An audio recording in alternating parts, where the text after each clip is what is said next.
Como les decía, esta corresponde entonces a la última clase teórica,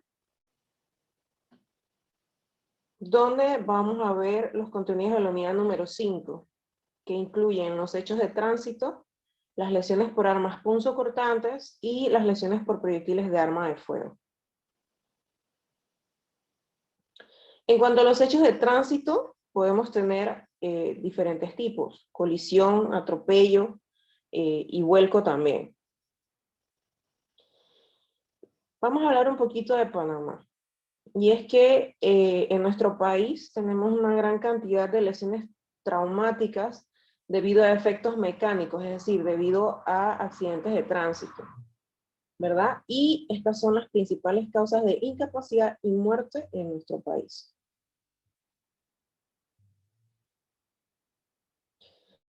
¿Por qué se le dice hechos y no accidentes de tránsito? La palabra hechos suena más correcto, aparte que los accidentes como tal se pone un poquito en duda la palabra accidentes durante el estudio o el análisis en el ámbito judicial de los hechos de tránsito. Se considera como accidental una colisión o un atropello, en teoría.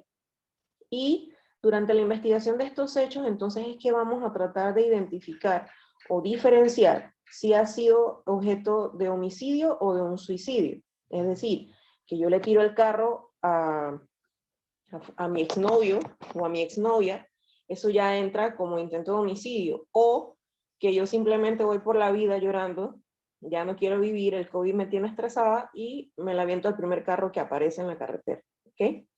Son situaciones distintas. ¿Cómo los vamos a clasificar? Cualquier medio de transporte puede desencadenar una situación traumática con resultado de lesiones o de muerte. Entonces tenemos, como les mencionaba, las principales, que son colisión y atropello, pero también tenemos otros hechos que debemos investigar, entre ellos el volcamiento y la caída de vehículos en marcha. ¿En qué se basa el estudio forense de los hechos de tránsito? Más que nada vamos a estudiar dos casos. En personas vivas, vamos a evaluar el tipo y gravedad de lesiones, incluyendo las complicaciones y secuelas, y esto es muy importante, la parte de complicaciones y secuelas, por el asunto de la incapacidad forense. Y también vamos a trabajar en cadáveres, donde el objetivo principal será entonces determinar la causa de la muerte y entonces el rol de investigación de probables factores que contribuyeron al deceso de la persona, ya sea que el accidente se dio porque la persona sufría una enfermedad crónica que no tenía bien controlada, o de repente ese día hubo algún evento que desencadenó otras situaciones fisiopatológicas y, por ejemplo, tuvo un infarto mientras iba manejando. Y también está la parte del uso de tóxicos, ¿no? Desde el alcohol hasta las drogas de abuso. Las colisiones. Como vemos, en esta imagen simplemente son dos objetos.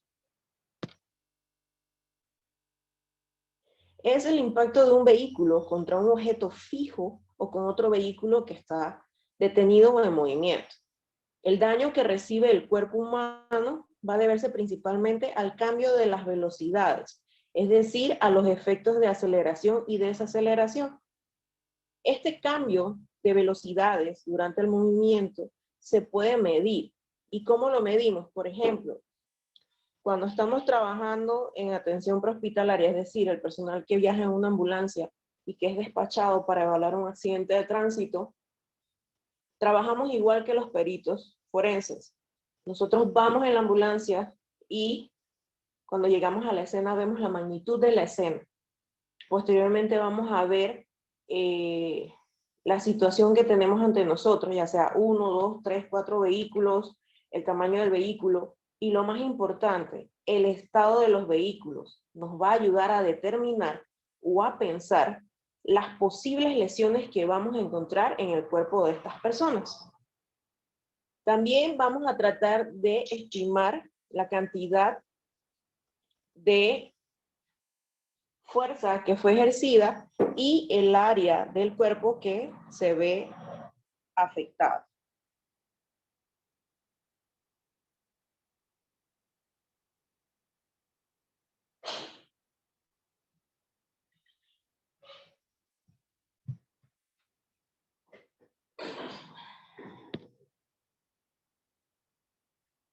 La mayor parte de las lesiones entonces van a ocurrir cuando la colisión se da por un impacto frontal, sobre todo en el conductor y el copiloto.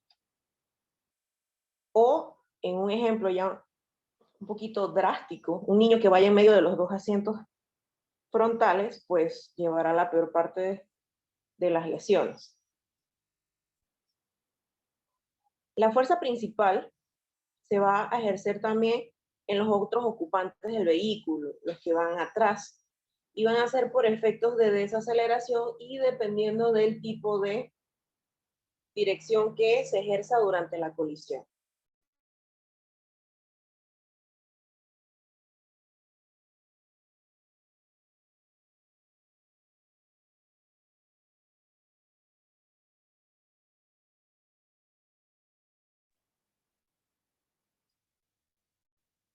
En cambio, en aquellos casos donde el impacto es posterior, la fuerza que va a predominar es la aceleración.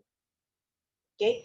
Entonces, dependiendo de, recordemos, la dirección del impacto, el efecto de aceleración o desaceleración, en cada una de estas aristas vamos a tener distintas lesiones, ya sea en los ocupantes, en el copiloto o en el conductor. Aquí vemos algunos de los mecanismos de colisión, ya sea choque posterior, por ejemplo, como vemos en la imagen de la extrema izquierda. En un choque posterior, el vehículo de adelante se le ejercerá una fuerza que los enviará hacia adelante y el vehículo de atrás tendrá una fuerza que lo va a empujar hacia atrás. Por su parte, en los choques laterales, pues el vehículo impactado va a ser desplazado hacia un lado y en los choques frontales también tenemos distintos ángulos, como vemos en las imágenes de la derecha, donde dependiendo del ángulo, asimismo van a ser los puntos de impacto y los efectos de las lesiones dentro de los ocupantes del vehículo.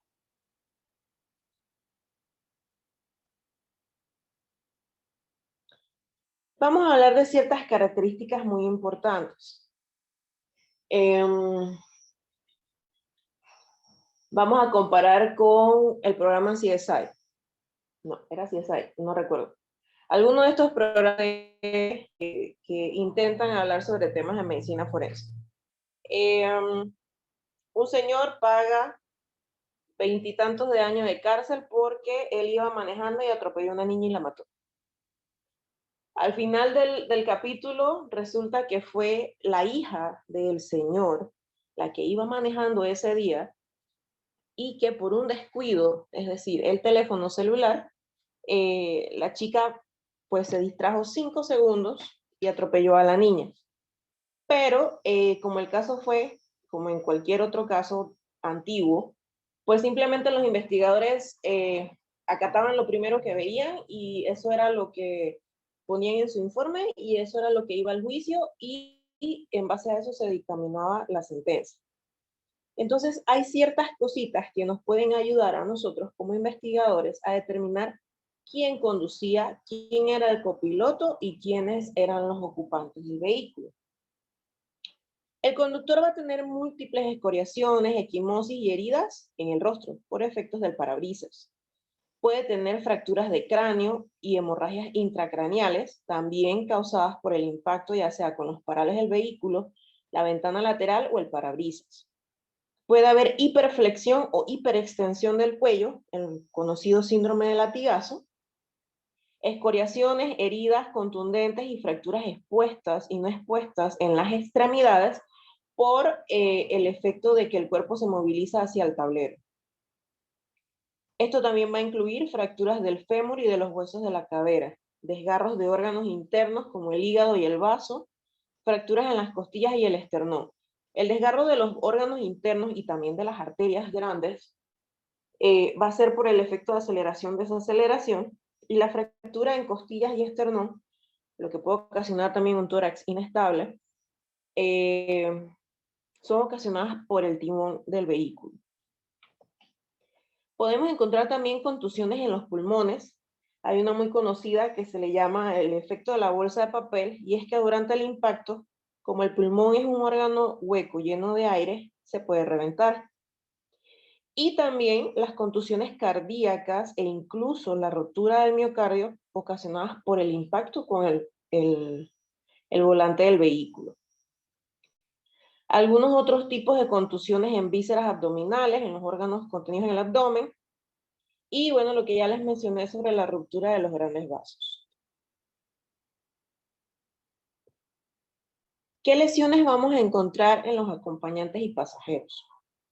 Pueden haber lesiones similares al conductor, pero las mismas van a ser más graves y van a depender también, el sitio de la lesión va a depender del lugar que estaba ocupando la persona dentro del vehículo. En el asiento posterior, los pasajeros usualmente se golpean unos con otros y luego también con los objetos, por ejemplo, los parales laterales o los asientos frontales. Y también pueden salir expulsados, como les mencioné, en el caso de los niños que les gusta sentarse en medio de las sillas, salir expulsados, ya sea por los lados o por la parte frontal, ocasionando lesiones adicionales tipo trauma craneoencefálico o de diferentes gravedades. ¿Cómo identificamos a la persona que estaba conduciendo? Recordemos lo que ya les mencioné. Es importante saber quién iba conduciendo porque nuestra investigación o nuestro informe será el que determine las responsabilidades civiles y penales durante un juicio. Es posible que el cuerpo presente una banda equimótica en diagonal que vaya desde el hombro izquierdo hasta el lado derecho del abdomen o cadera derecha.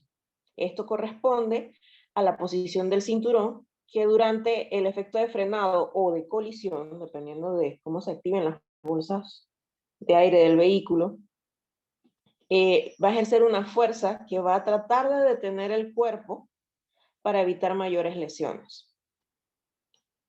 Recordar también entonces que mencioné las lesiones en cabeza y rostro que van a predominar del lado izquierdo del cuerpo y también que a la hora del frenado va a quedar una impresión en el pedal del freno con la suela del zapato de la persona.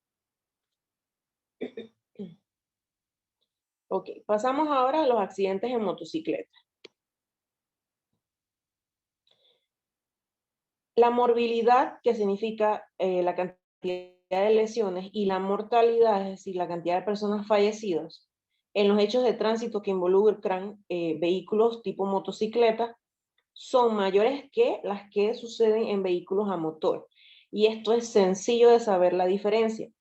¿Por qué causa más lesiones? Porque simplemente no tiene parales ni bolsas de aire que lo protejan durante una colisión. Simplemente es usted, la moto, la carretera y el casco, siempre y cuando lo lleve bien puesto. Además que si ven en estos paseos que hacen los motociclistas, no sé si alguno aquí es motociclista, pero yo tengo amigos motociclistas y la verdad van a una velocidad exorbitante. O sea, es como que no hay mañana. Las lesiones más graves entonces van a ocurrir en la cabeza, por la caída violenta a gran velocidad. Pueden haber fracturas en la calota o en el hueso del cráneo, en la base del cráneo, y lo que vemos en esta imagen es una fractura característica de accidentes en motocicleta que se conoce como fractura en anillo, que simplemente se fracturan los laterales del orificio por donde sale la médula espinal. Y esta fractura, si se moviliza mucho, puede ocasionar lesión en el puente cerebeloso y la muerte, porque en el puente es donde están los centros reguladores cardiorrespiratorios. Y si esa zona de la médula espinal se lesiona, puede ocasionar muertes instantáneas por compresión de los centros reguladores. En el cerebro entonces podemos encontrar contusiones severas, laceraciones, que van a corresponder a los mecanismos del golpe y contragolpe, es decir, al momento de la caída, si la persona da vueltas o si simplemente llega y cae en el lugar donde está. Si nos vamos un poquito más abajo en la anatomía, vamos a encontrar luxaciones en el cuello, fracturas en las vértebras cervicales. En el tronco vamos a encontrar fracturas de costillas y lesiones de los órganos internos. En las extremidades vamos a tener escoriaciones producto del arrastre, equimosis y fracturas. La más común, o la más grave en realidad, es la que vemos en la imagen. Se conoce como fractura en libro abierto. Se supone que la pelvis o la cadera debe estar completamente cerrada en la parte inferior, donde se ven las flechitas y los huesitos naranjas, ¿verdad? Debe estar cerrado, unido por la sínfisis del pubis. En la fractura del libro abierto lo que sucede es que no se observa y en el ámbito prehospitalario, es decir, los que trabajan en ambulancias, no lo sospechan. No siempre lo sospechamos porque a veces en el trajín del manejo del paciente nos enfocamos en otras cosas como el cuello, la cabeza, etc. Y sí sucedió en alguna de las clases y cursos en las que he estado, se han contado anécdotas tipo que se llevaron a la paciente así como la encontraron, cuando llegaron al hospital le cortaron el pantalón y la paciente falleció instantáneamente. La cadera y el fémur o los huesos largos del cuerpo son los huesos que más sangran. Entonces, la fractura del libro abierto involucra fracturas a nivel de la sínfisis púbica y también a nivel de la región sacra, lo que va a ocasionar sangrado masivo y por eso se considera una fractura muy peligrosa. Ahora vamos a hablar del atropello. Atropellar no es más que alcanzar violentamente a una persona, chocando contra ella y ocasionándole daños generalmente. El tipo, la gravedad y la extensión de estas lesiones van a depender de ciertos parámetros, entre ellos la víctima, más que nada la edad y el tamaño, el vehículo, también el tamaño, y la velocidad a la que es impactada la persona. En un adulto, usualmente vamos a describir las lesiones como primarias y secundarias. En las primarias son aquellas que son ocasionadas por el golpe inicial, ¿verdad?, del vehículo contra el cuerpo y ocurre generalmente a nivel de las extremidades inferiores. Las lesiones secundarias ya son aquellas que resultan por la caída posterior al golpe, ya sea la caída contra el parabrisas o la caída contra el pavimento. El atropello tiene 4 fases. En un adulto, estamos hablando de un adulto, y son las siguientes, en este orden: choque, caída, aplastamiento y arrastre. Usualmente, solamente ocurren en las 2 primeras. El aplastamiento puede ser por el mismo vehículo que colisiona o por los vehículos que vienen atrás, y el arrastre puede ser cuando la persona queda atrapada entre la estructura del vehículo o las llantas. Este ejemplo, tenemos un vehículo que va a 48 kilómetros por hora. A 17 metros se observa un peatón que va cruzando la vía. Cuando el conductor lo ve y pisa el freno, transcurre aproximadamente un segundo, pero esto no puede evitar que el vehículo atropelle a este peatón. Cuando el vehículo impacta con el peatón, la velocidad ha disminuido hasta 35.8 kilómetros por hora. A esta velocidad, el coche va a golpear la parte inferior de la pierna del peatón. El peatón va a caer con su cadera y la parte superior de sus extremidades inferiores contra el capó. Luego, parte de su tronco y extremidades superiores van a impactar contra el capó o el parabrisas. Posteriormente, la cabeza golpea contra el parabrisas. El cuerpo rebota y otra vez golpea parte del tronco y la cadera. Y es arrojado, en teoría, sobre su cadera contra el pavimento. Cuando ya el vehículo llega a cero, la persona puede deslizarse por el pavimento, voltear y quedar tendido a una distancia de 2,9 metros. Ahora, si traspolamos estas velocidades y estas distancias y estos impactos a una velocidad mucho mayor, simplemente la persona va a quedar tirada a más de 10 metros y las lesiones van a ser muchísimo más graves. Incluso pueden ni siquiera rebotar hacia adelante, sino que ruedan completamente hacia atrás. Ahora vemos los niños. ¿Cuáles son las diferencias? Hablábamos del tamaño y de la edad. Dependiendo del tamaño del niño, así también van a ser las lesiones y obviamente también el tamaño del vehículo que colisiona o que atropella, perdón. Las lesiones pueden ser en cadera, en tronco y en la cabeza, como vemos en la imagen. Y usualmente los niños golpean mucho más fuerte su cabeza que el resto del cuerpecito.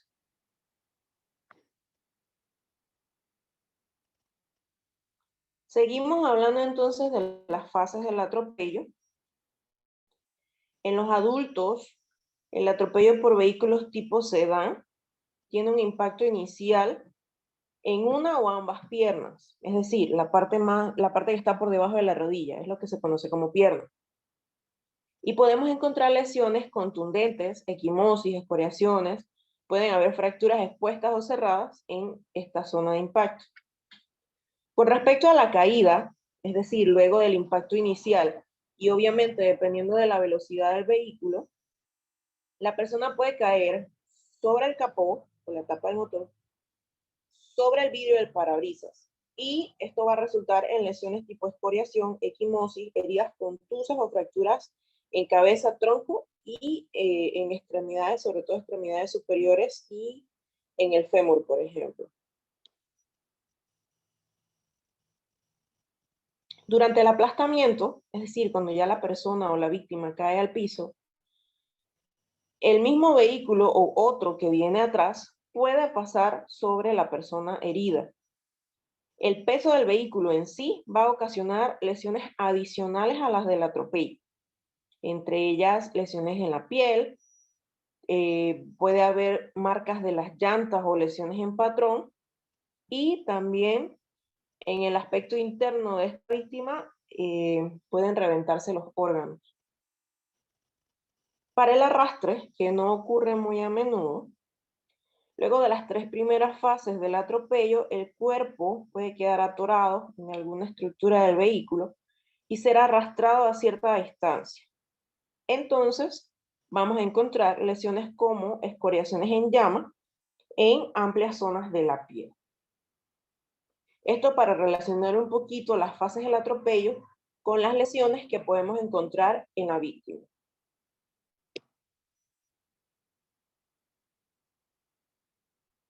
¿Cuáles son las consideraciones médico-forenses de los hechos de tránsito? Durante la investigación judicial de este tipo de hechos, vamos a tener muchas preguntas, algunas de las cuales deben ser respondidas más que nada por el perito médico, ya sea que esté trabajando con una persona viva o con un cadáver. Entre esas preguntas que debemos hacernos están: ¿estaba la víctima de pie o en marcha al momento de ocurrir el atropello? ¿De qué lado fue el impacto? ¿Frenó el vehículo? ¿Estaba la víctima en condiciones de reaccionar al momento del atropello? Es decir, ¿estaba bajo los efectos de alguna droga o al alcohol? Las lesiones pueden ayudarnos a indicar la velocidad del vehículo. En los casos fatales, es decir, cuando la persona fallece, podemos determinar cuánto sobrevivió la víctima antes de fallecer.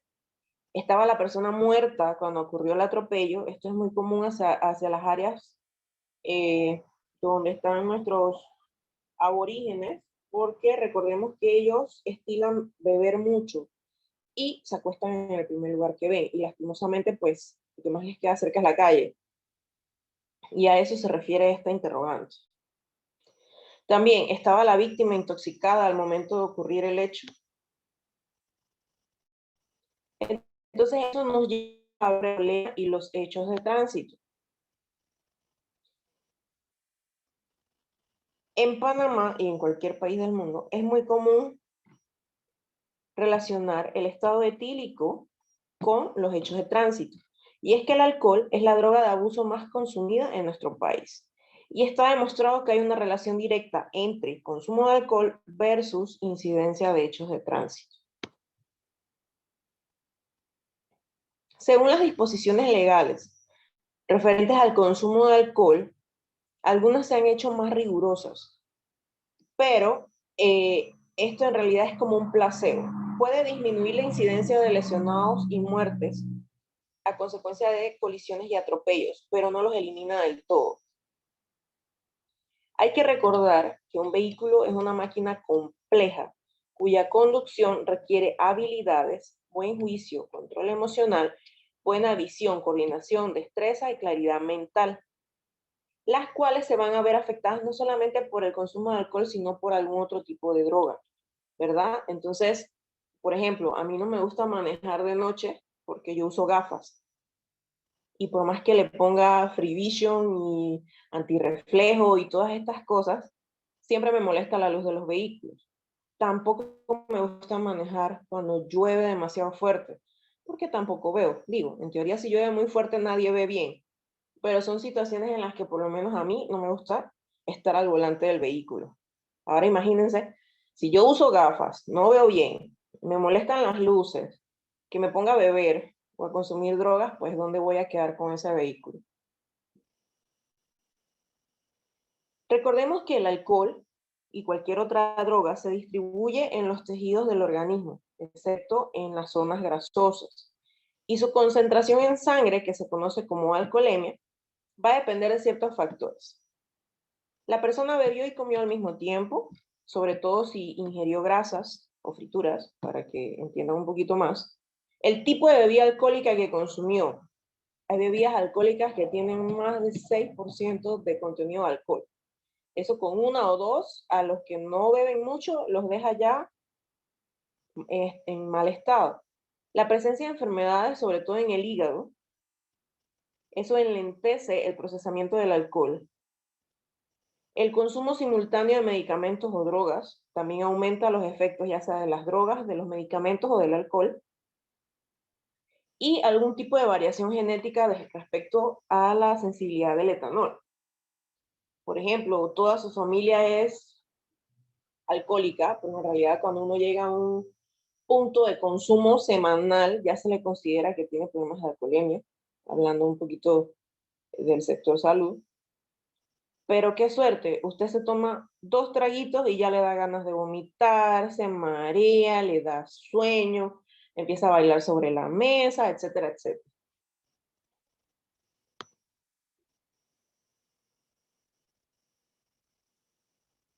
Hay que recordar también que los efectos del alcohol sobre el cuerpo son acumulativos. En una persona saludable, el 90% del alcohol ha de ser metabolizado en el hígado aproximadamente a 15 miligramos por 100 cc por hora. La alcoholemia es una prueba de laboratorio utilizada para medir la cantidad de alcohol, es decir, los miligramos de etanol, en cada 100 cc de sangre. Y estos valores, al interpretarse, puede ser algo complejo ya que depende de todos los factores que mencionamos anteriormente. ¿Qué pasa de acuerdo a los miligramos de alcohol o de etanol que hay en la sangre? Ejemplos. Si hay menos de 30 miligramos, simplemente se deterioran las habilidades complejas. Si hay de 30 a 50 miligramos, podemos encontrar deterioro de las capacidades para conducir. Si hay de 50 a 100 miligramos, podemos tener signos objetivos de embriaguez. La persona habla mucho, pierde las inhibiciones, tiene trastornos sensoriales, es decir, se le dificulta la adaptación para la luz y la oscuridad, no discrimina bien los colores y hay una disminución a la respuesta de los estímulos visuales. De 100 a 150 miligramos ya vamos a tener deterioro del habla, inestabilidad y náuseas. De 150 a 200, la persona ya va a caminar así, la típica marcha de estado etílico, va a estar ebrio.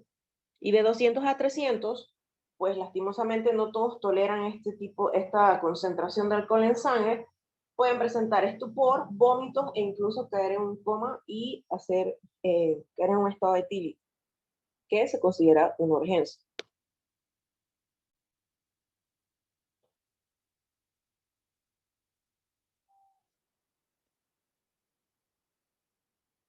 Bien, tenemos también que recordar que hay otro tipo de lesiones, no solamente las ocasionadas por los hechos de tránsito, también tenemos las heridas ocasionadas por armas punzocortantes, las cuales podemos dividirlas en 4. Tenemos las heridas cortantes o incisas, que van a ser producidas por objetos afilados, por ejemplo, latas, cuchillos, y lo único que va a suceder es que se va a lesionar la piel, los músculos, tendones y nervios, presentando una herida con bordes limpios y lineales. Puede haber una hemorragia escasa o moderada, dependiendo de la ubicación y el daño o profundidad. Tenemos también las heridas punzantes, que son producidas por objetos punzantes tipo clavo o agujas o anzuelos, incluso las mordeduras de serpientes. Son lesiones muy dolorosas, con hemorragia escasa, y el orificio de entrada no se logra apreciar usualmente, porque el objeto está dentro de la herida. Son delicadas porque dependiendo del tipo de objeto o el tamaño del objeto y qué tanto entró, puede perforar incluso los órganos internos y provocar hemorragias. Tenemos entonces las heridas cortopunzantes, son una combinación de las dos anteriores y son producidas por objetos agudos y afilados tipo tijeras, puñales, cuchillos e incluso un hueso fracturado. Y por último, las heridas laceradas, que son producidas por objetos de bordes dentados, tipo serruchos, donde hay desgarramiento de los tejidos y los bordes de las heridas son irregulares. Aquí tenemos los ejemplos de las heridas cortantes o incisas. Como ven, son lineales y pueden tener gran profundidad. Las heridas punzantes, en este ejemplo, pues vemos un clavo, pero no vemos el punto donde entra el clavo. Las heridas cortopunzantes son una combinación de las dos anteriores y la profundidad va a ser variable. Y las heridas laceradas, pues que la piel presenta una herida de consistencia irregular. Tenemos también las amputaciones, que no es más que la extirpación completa de una parte o la totalidad de una extremidad o parte de una extremidad. Tenemos también las heridas por arma de fuego, donde, como vemos en estas imágenes, pues va a depender más que nada de el tipo de arma, la distancia a la que estaba el arma. Usualmente el orificio de entrada es pequeño y redondo, y el orificio de salida es estrellado o irregular. También, como vemos en las imágenes que están a la derecha, va a depender de la distancia. Cuando la boca del cañón está pegada a la piel, cuando hay, por ejemplo, ropa entre la piel y el cañón, cuando el disparo fue a corta distancia y cuando el mismo ha sido a larga distancia. Esto más que nada para el tatuaje o los residuos de pólvora.